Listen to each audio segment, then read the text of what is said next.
I'm Scott. I'm Russell. I'm Leo. This is Spitball.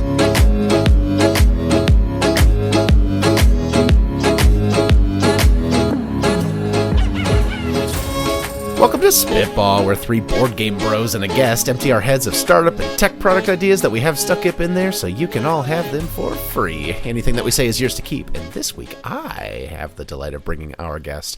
This week, we have our good friend Ryan. Ryan has been a longtime friend of all three of ours. Ryan is a gaming aficionado more than anyone else in my life. Board games, card games, video. This man is a ranked Melee player. I don't know if that's still true, but you've definitely won tournaments before. You're a world traveler and a summer boarder and a teacher in a past life. We are so excited to have you here. Ryan, welcome to Spitball. Hey, thanks for having me. I'm excited to be here. This is going to be a great time.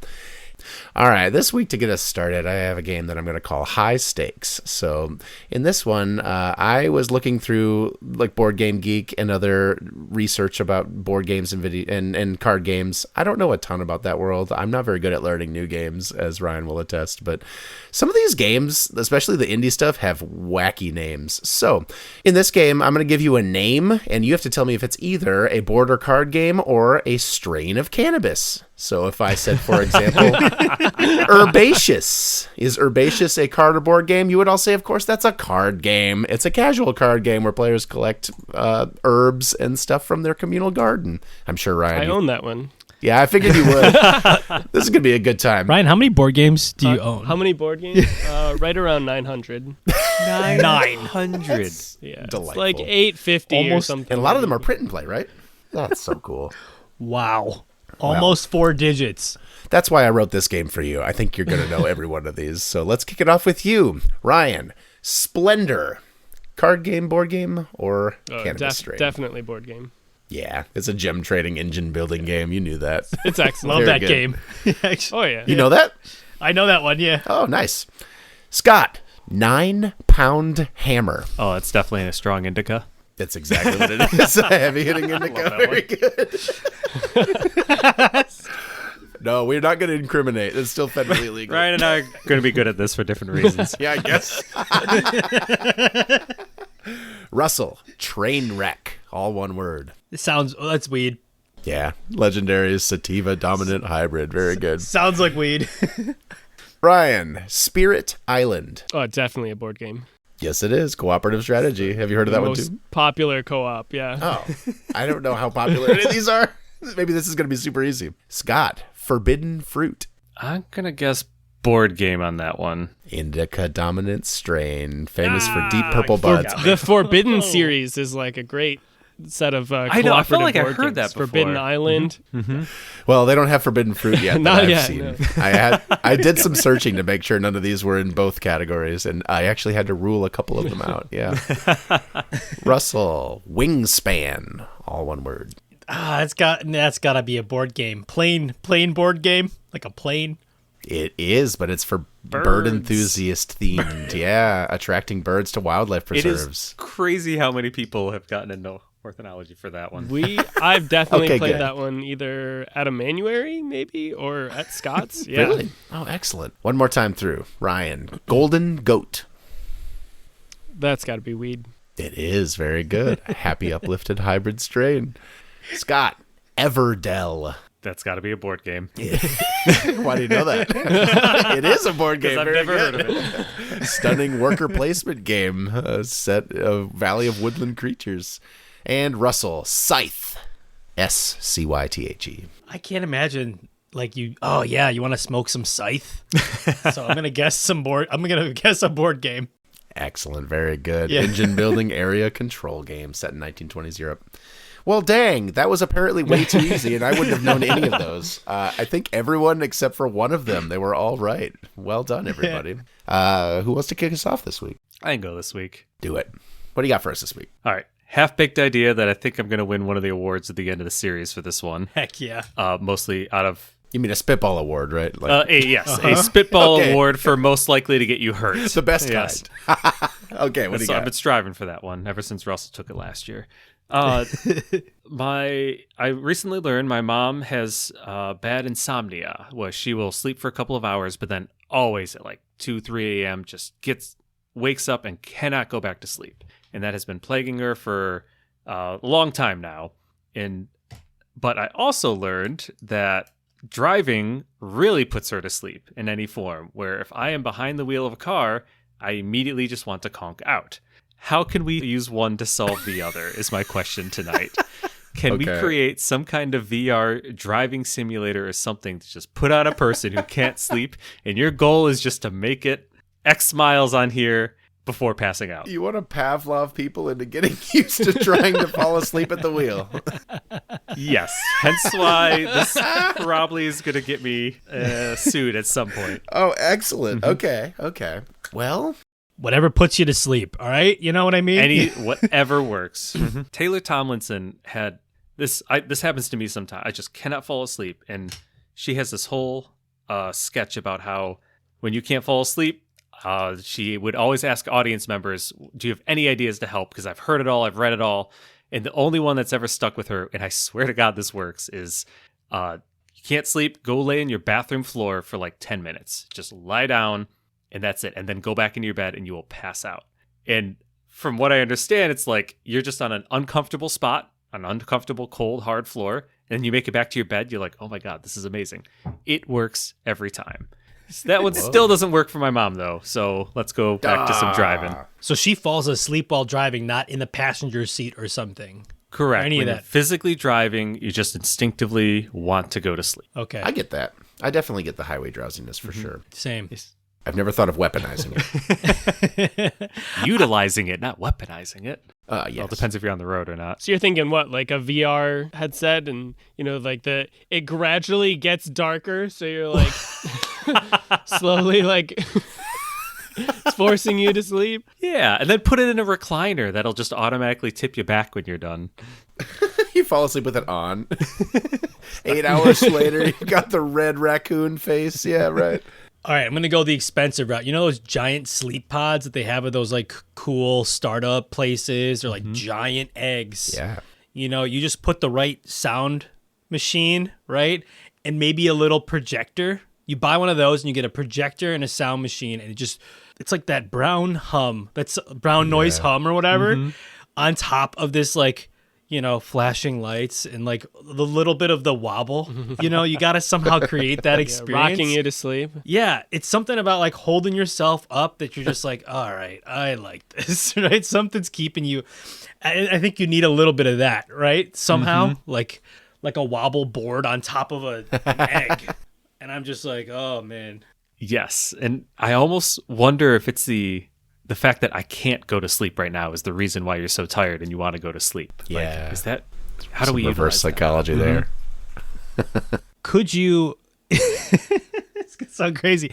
Could you just go in your car And sleep.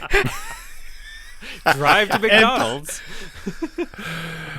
You have a screen in front of your car in the garage that shows a highway on a loop. a projector, right? Just get a Tesla, man. Actually drive, and it'll just transfer over into self-driving mode and bring you back home. The only way I can fall asleep is pretending I'm 8 years old in the back seat of my self-driving car. Yeah, you don't want to like turn your car on by accident either while you're in the garage. That's I think being in the car is just one step too close to being too familiar with that space. This whole idea is one step too close. The next time you're just driving to work the next day, like you're gonna conk out. Well, maybe it's quite the opposite. Maybe because you're so rested during the, if you're up at 2 a.m. and you're now driving to work and you're tired, maybe it's that. It's the trip Maybe home that's the that is reason dangerous then, right? Yep. The end of the day That's one. right. I would love this from like my kids. If you could somehow figure out how to, like every child I think that I know can fall asleep in a car or fall I was asleep just better thinking, how does the car sleeping thing get, sold to parents? Yeah. Dude, like all kids' car seats have a little bit of a rocker in them. I don't know if you could create an adult-sized version of that. Okay? With like a little bit of a buckled in, and all of a sudden it's just the sound of a car, dark, go in your basement, just like rocking. That sounds fun. It sounds like something everybody would end up buying. I want to try this now. Oh, what about like those swings? You can create an fully enclosed space with like like one of those hammocks or those swings. Like they're those like zero gravity chairs or whatever, right? That they're kind of a swing and a blinker to it. And... So how does this work?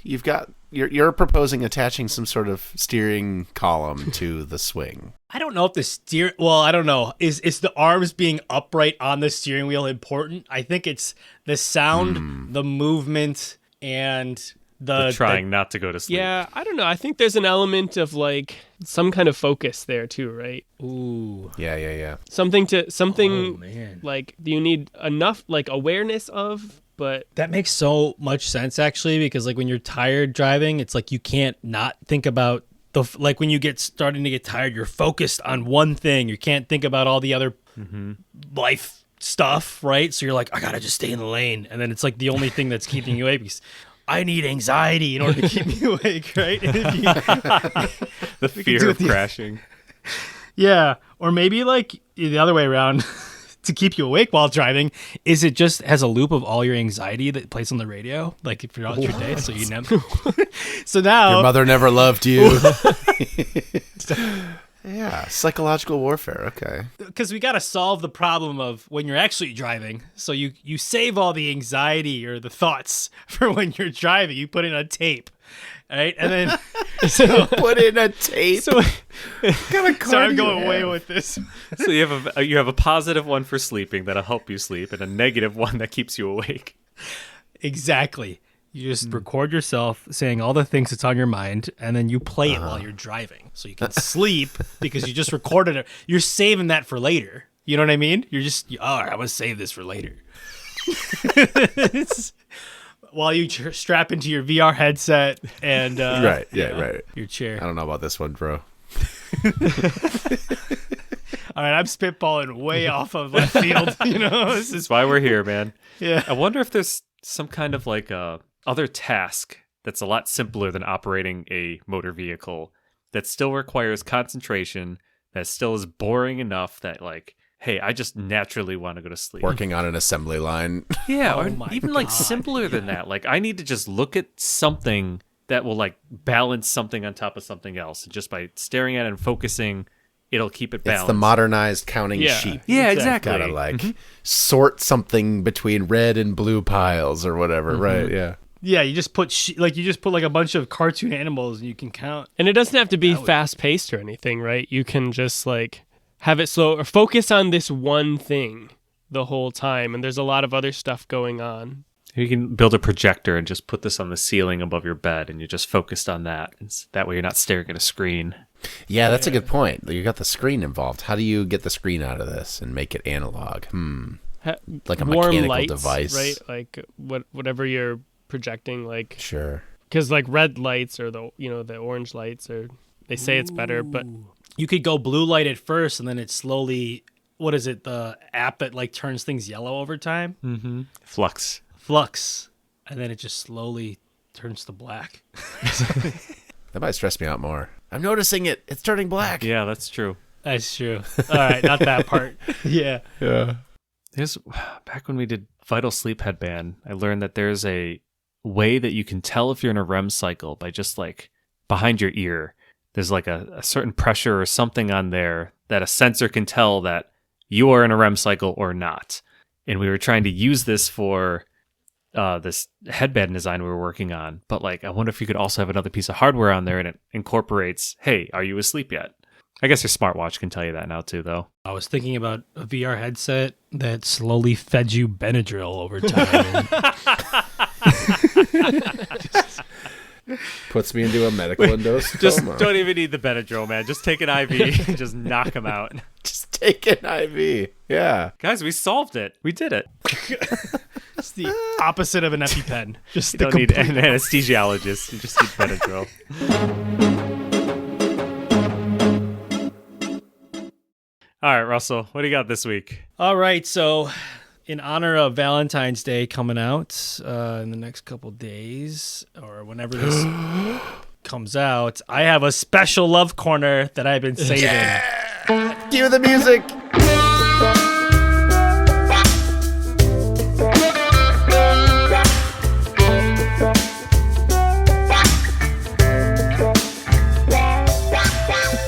All right, what do you That's got? right. Let's hear it. So It's been a minute. Yeah, it's been a minute because I came up with this Love Corner idea November 7th of 2024. Okay? All right. This is when it was logged. And I think it ruined all my other Love Corner ideas. Because this dating app, so you have one, it's the last dating app you'll ever need to download. Because in this dating app, you have all the different variations of dating app available to you.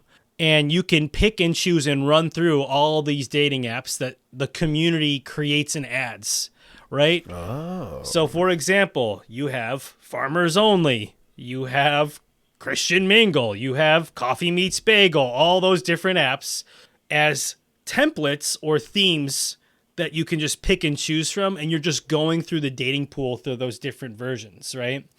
So, I don't know, people who love rice is maybe somebody could make that one, and literally part of the app is making your own version of like your own dating app. A dating app. It's like an algorithm marketplace.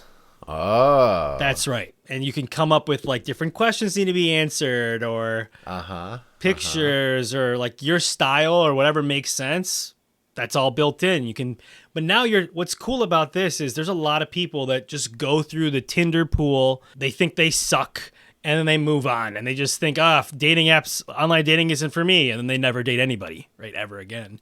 Yeah. This would give them more opportunities to figure out what makes them work. And I don't know much about dating apps, but like you're churning through the same pool of people, right? And then at some point, you get new people that have never been on the dating app join in, and now everybody's like sharks to the feed, right? 30 people just joined. Swipe. And now you're just like fresh meat, right? I don't know. But like now. That's what they love to be called. Right? I guess like. Ladies love being fresh meat. I guess that's so it. You're integrated with these other apps then? Is that that's what you're the part saying? I don't understand. Am I pulling Nope. from Tinder and Bumble and stuff? You are the This is Walmart like, Bumble. no, I got it. I'm with you, buddy. Yeah. This is like Roblox or whatever. It's like a game creator. This is I go to the app and I can either be a participant in a pool or make my own pool. Like on here, I'm making my own knockoff of Farmers Only. And here's the 3 questions I ask everyone who's joining my league, my pool, my whatever contenders, but you can be part of dozens of them in this one app. In one app. Yeah, you can be. Yeah. Got it. Yeah. And it's like a competition of like marketplaces of, wow, that algorithm is the number one on the leaderboard this week because it matched so many more people than everyone else and stuff. You are I making like that. Yeah, you're commoditizing the thing. This is great. Just different subreddits of I can date. Yeah. I can pick on this Yes, one. I can want to date exactly. through this one. Whoa. But the fact that you can have like your entrance questions, your form questions and stuff that are what you need to, and then you customize the algorithm. Oh, that's great.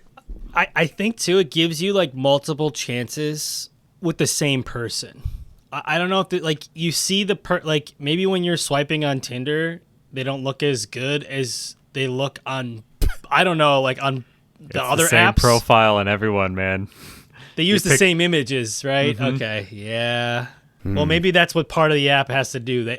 That's where the marketplace will figure itself It out. modifies your images. So in this one, I'm holding a bowl of rice. Right. Yes. This one's bass. This one is a farmer's hoe. Like American Gothic. I guess I'm thinking like stupid niche ones, like the Office super fans, right? Yeah. And you have to pick. Sure, you pick your one profile picture, but then you have to explain who you're like, what's your favorite episode, and all that stuff.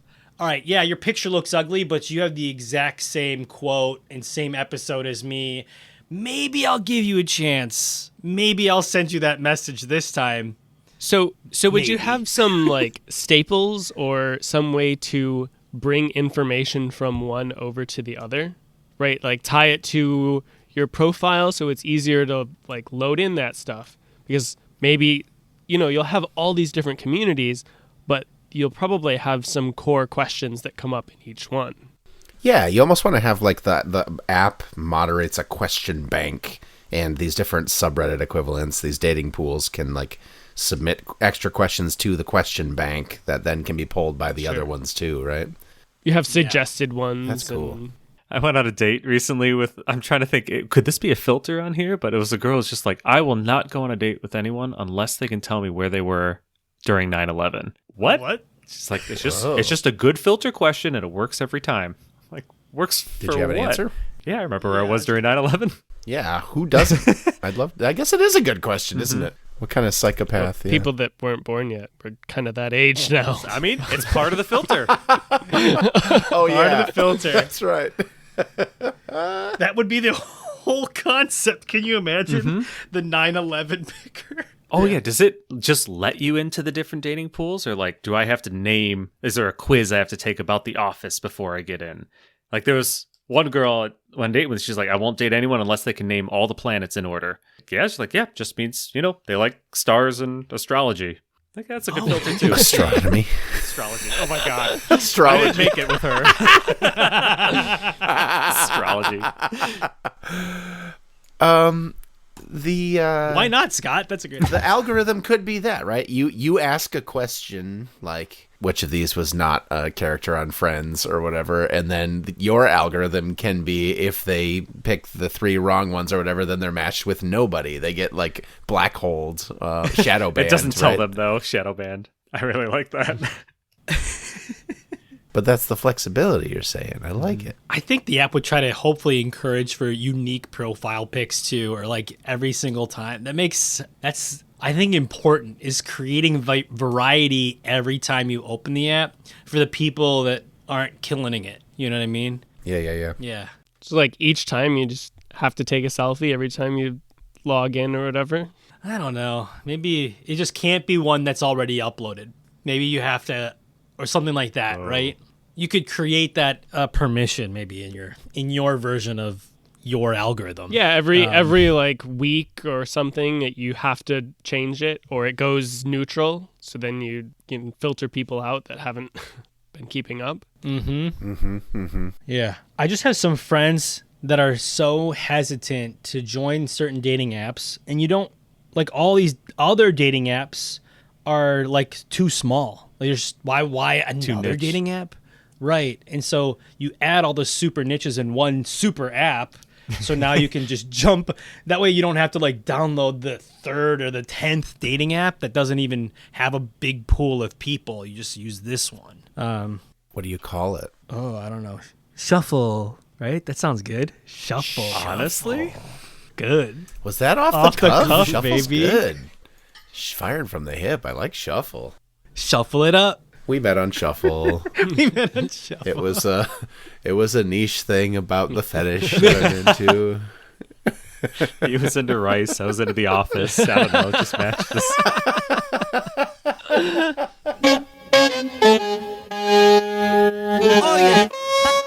Hey, Ryan, what do you have for us this week, baby? All right. Nailed it. Well, at some point I want to come back. I've got a dangerous one that I've been sitting on since I was like a kid.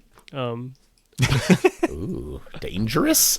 He's been waiting. But Okay. one that was, I don't know, I've been thinking about a lot lately was, so on Board Game Geek, I recently learned about these things called math trades, which are, it's basically you get a bunch of people and you can set various parameters for it. But you all fill out and say, hey, these are all the games that I want to trade. And you all dump them into one giant list with 6,000 games, whatever. And then you go through and pick all the games that you're interested in. And then the program finds the maximum amount of trades that can happen, but like trade chains. So if I have something Russell wants, but he has something Leo wants, and Leo's got something Scott wants, like we can all make a little chain. So I'm still giving this thing up to Russell, but I'm getting the thing I want from Scott, and everybody ends up happy. It's genius, and I love the idea. I did it for the first time recently. I got a couple hits. I mean, a game that I, paid basically nothing for, and got a $30 game back, and the top of my list I got, like, it was awesome. It is such a good idea. It's so cool, and I would love this for like other contexts.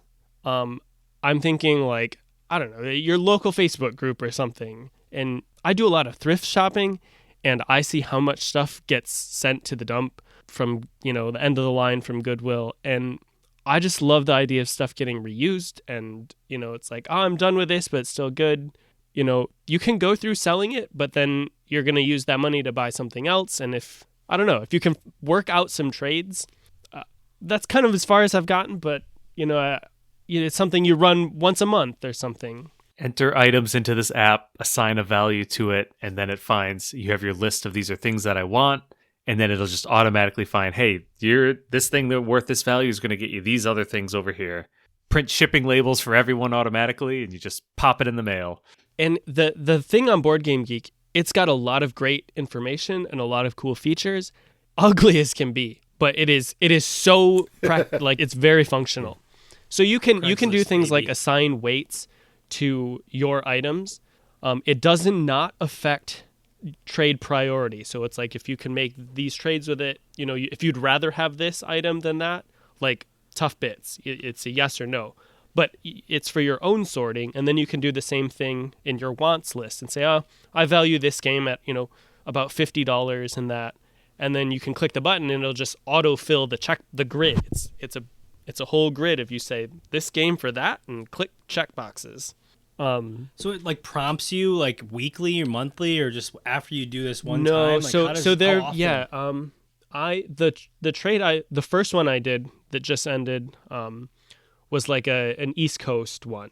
So it was to minimize shipping costs, because like if you get paired with somebody in Seattle and you're down in Florida, like the shipping cost is going to be way different than if it's somebody nearby.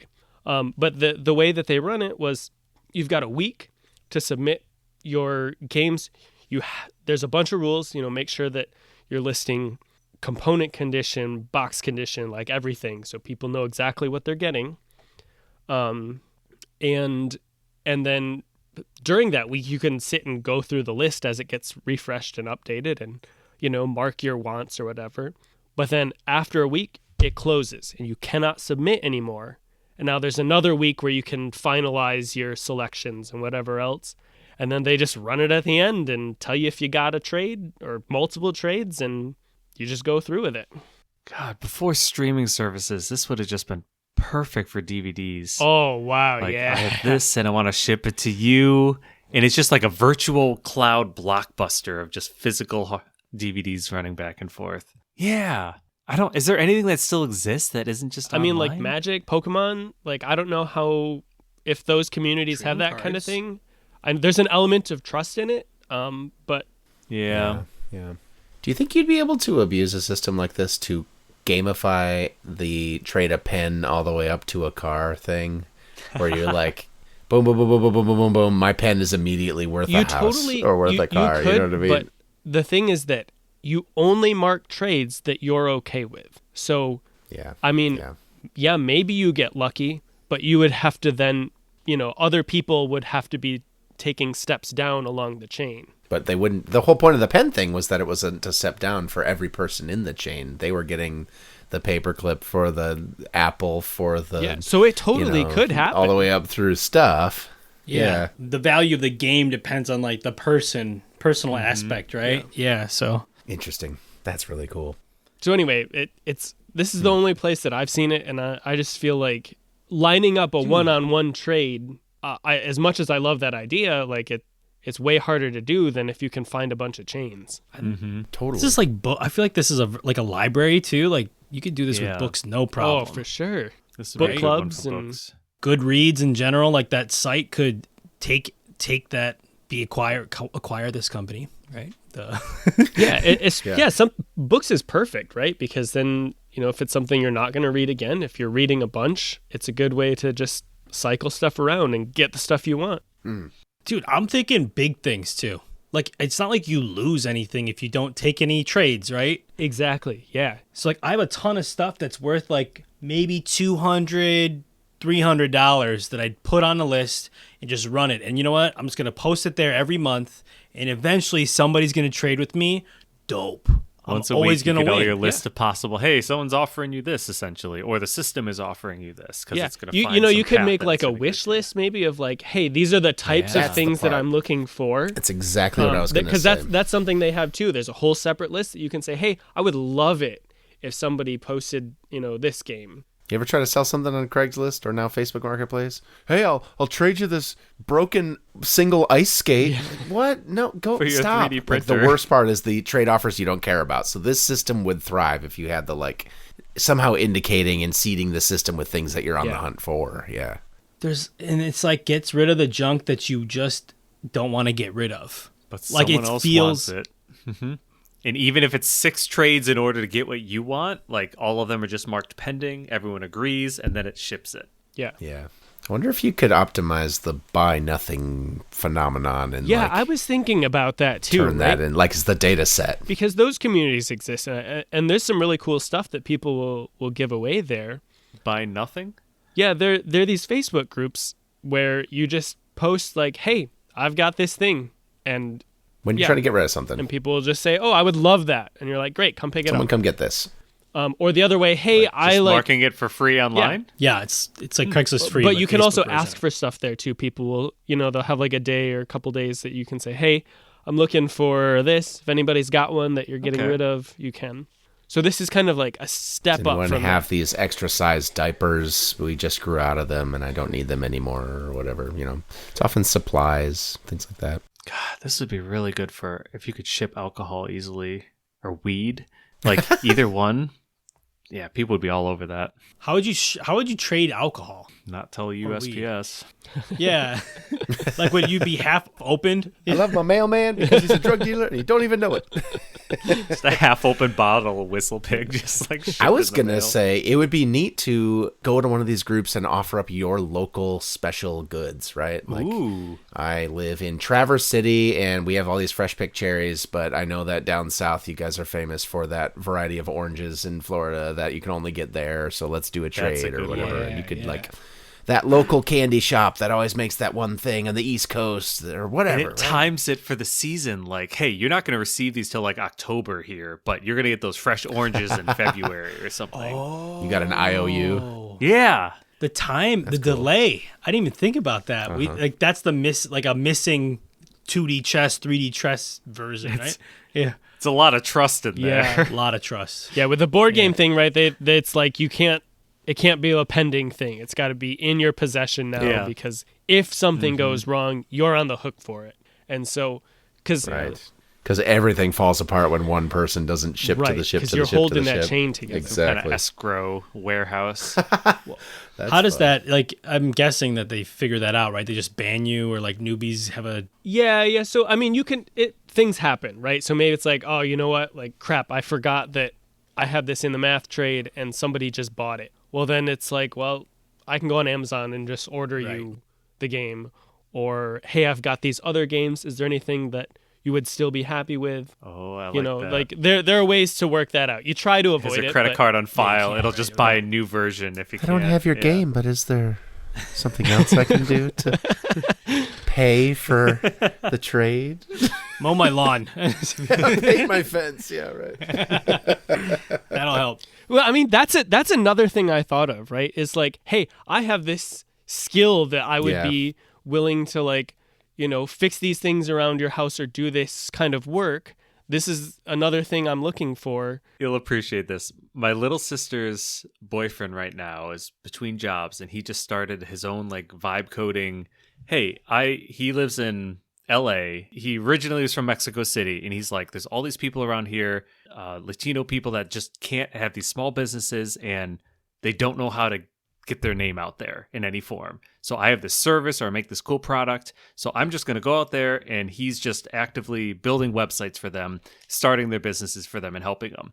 He has so many offers and so much bartering with him right now where they're just oh my God, like, let me offer you this in exchange for payment going You'll through never on need a here. plumber again. And or whatever. exactly. Like, Yeah. he's doing it for plumbers and electricians and Yeah, like, that's awesome. he's making a killing out of it, but also he has all these friends for life if he Yeah. ever needs a mechanic again Pocket or anything along favors. those lines. Yeah. That's so legit. Like when I was building WordPress websites back in the day and people were like, I don't want to do that.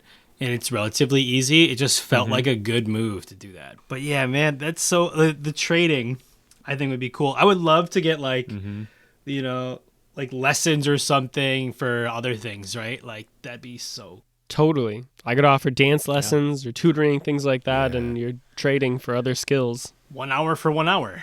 For the next version of Catan. So legit. But then maybe that's the way things should be.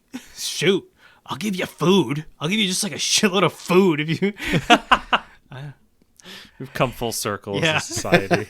I mean, When the U.S. dollar collapses, this is going to be our lives. Yeah. There will be Bitcoin and there'll be bartering. Claude code it now because the tokens are going up, right?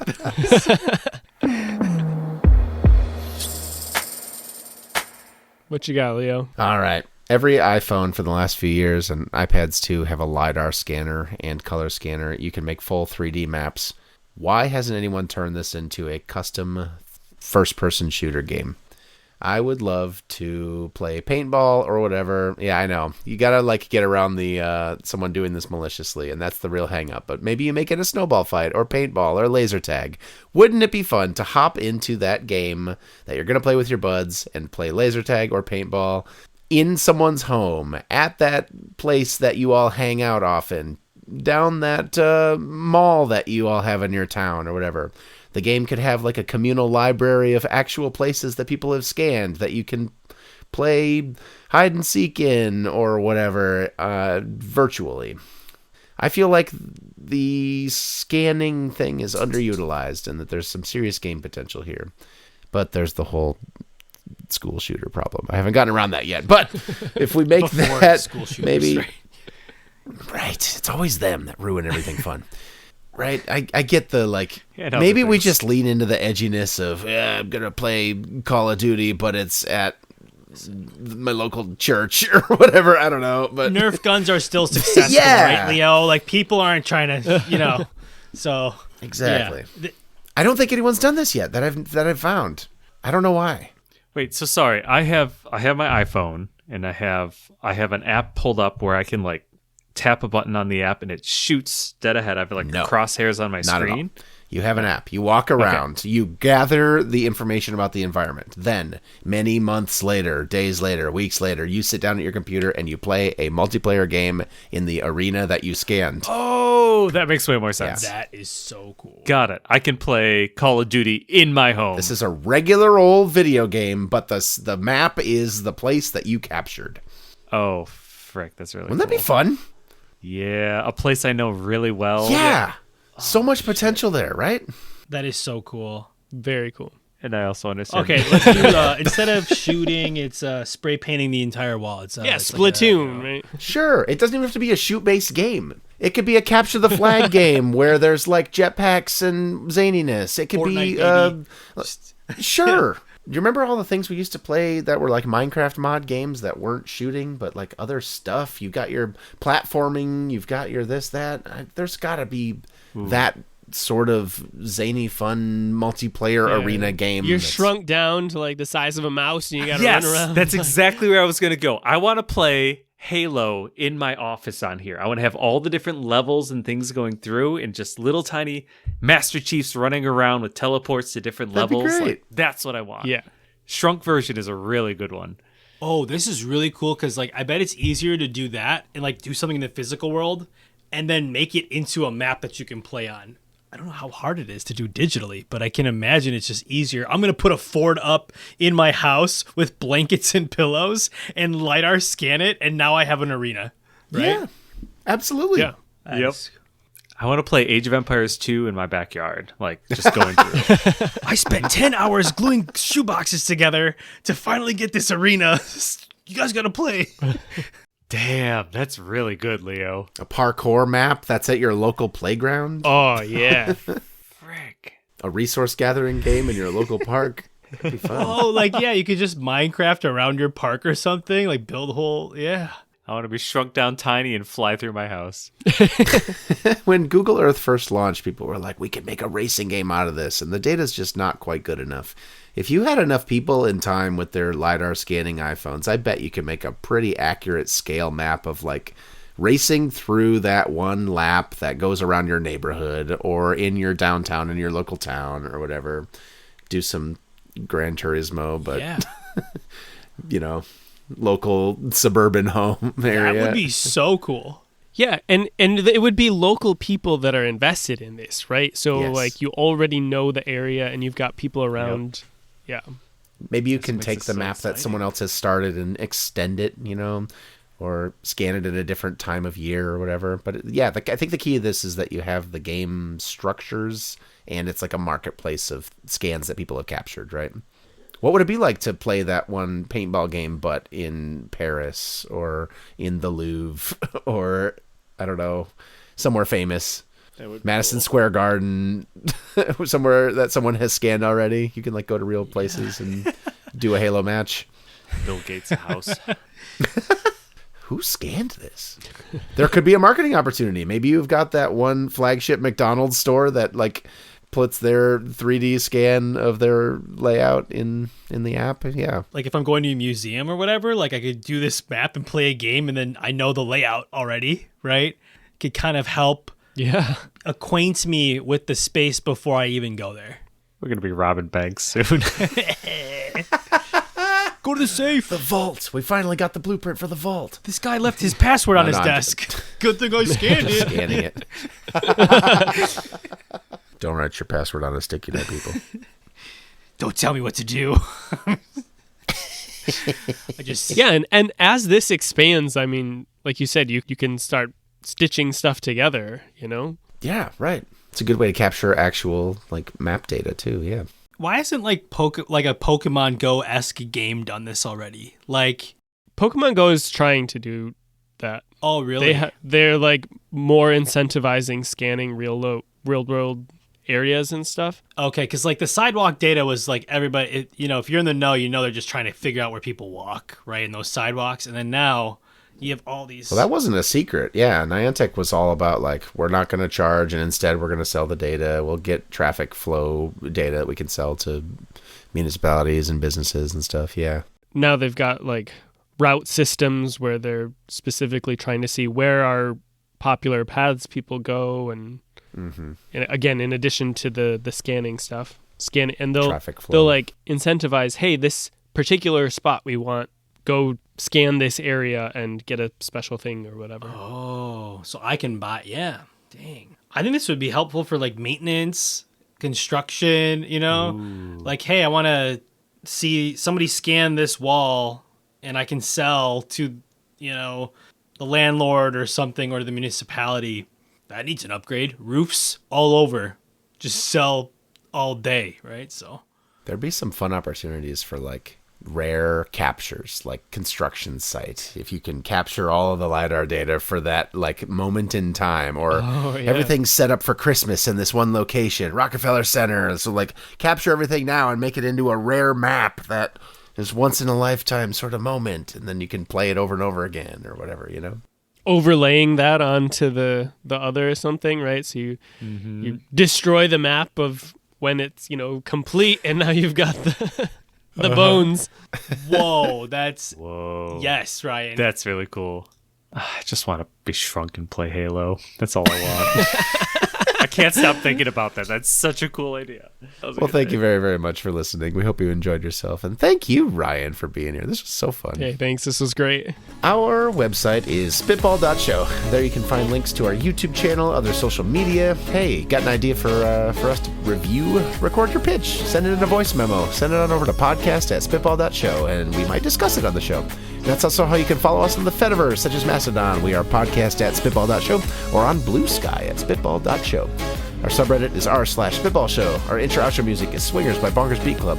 Please, if you wouldn't mind, that one friend who's always trying to trade stuff with you, they're like, hey, I've got this half-eaten apple. You want to trade for it? Send them a link to this episode. We think that they would enjoy this one. And if you wouldn't mind, leave us a review on Apple Podcasts, Spotify, Pocket Cast, wherever fine pods are cast. New episodes coming out in 2 weeks. We will see you then.